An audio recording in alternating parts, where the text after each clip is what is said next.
Pastor daw, naluwas na daw siya. Ang giingon niya siya daw ay naluwas na daw. Wala lang siya isa lang. Sa Hebrew 9:27 ato masahon. Ako mo to bag anak kay siya may Akong kabagon. Dahil kay ikaw di imo mang ako mo to bag. binuang na yung tubag, dili mo na tinuod. Hebrew 9:27. Kung sa requirement ang tao maluwas, kinahanglan hukman, bro, maybe Hebrew 9:27. Kung sa necessary for salvation. Ang tanan ha, kinahanglan mamatay sa magkausap. O tapos siya nahukman siya sa Diyos. Kinahanglan, bago kami luwas na, mamatay sa ka, di yung hukman. Ano sama siya namatay yung hukman, hukman? Sabihin, PK din nga pastor. Correct. Kanan pastor, PK na. Kanan pastor, PK. PK na kanan pastor. Ano naman? Ang Diyos ni Ingon, na kinahanglan sa ka mamatay, aron ka hukman. Sila naghukom na, wapay hukom, wapay mamatay. Wala, asa may tuhan na to? Kining nasulat sa Biblia o kanang ilang masulat? Wala mga igsoon, ay bugto ng mga pastor. Kaya ang mga pastor, mauna sila ang gingarian ni Satanas. Naniani ning kalibutan na karon aron magbahin-bahin sa katawan.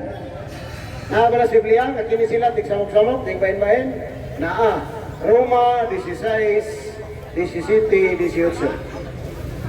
Ato masahon, kaya magkurin niyo silang abot. Ingon ni San Pablo, Roma 15:20. Ipaningkamutan ko ang pagsangyaw sa mga balita sa mga lugar nga wala pa maili si Kristo. Aron dili ako makasapaw sa sukaranan nga gipahimutang na sa uban. Asa ko nung magwali sa mga lugar nga wala pa maili si Kristo. Ang mga pastor, asa nang wali? Tuwas Katoliko, nagsamok-samok. Mga mananabaw. Katong giingon ako nga kining sila kuyog ni Satanas pagkabahin-bahin. Lucas 10, nakita ko si Satanas nga nahulog ikan sa langit o nagbahin-bahin. Kani mga pastor, kung siya trabaho nila, bahin-bahin. Kung siya ni San Pablo sa Roma 16, 17, 18, ang iwan ko kamo mga igsoon, nga magbantay kamo, mulikay kamo ni atong mga tao, nga mo bahin-bahin kaninyo, o mo samok-samok sa inyong pagtuo, o magsupok-supak sa pagtulunan nga inyo nang nadawat. Kinsa man ang nagdalarog bagong pagtulunan, pastor, ministro ni Manalo, ansyano sa Section ni Jehovah, mga founder sa mga denomination, mga kulto, nagsamok-samok, nagsupak-supak, nagbahin-bahin. Kining mga tawhana wala mag-alagad kang Kristo. Kini din mga tawhana wala mag-alagad kang Kristo, kundi alang lamang sa ilang tiyan. Gilimungan nila ang mga inosente, pinagi sa ilang matahon, apan malamaton ng mga pulong. Kana ilang pagwali para sa tiyan, anak buhay, panginabuhi, naisweldo ang pastor.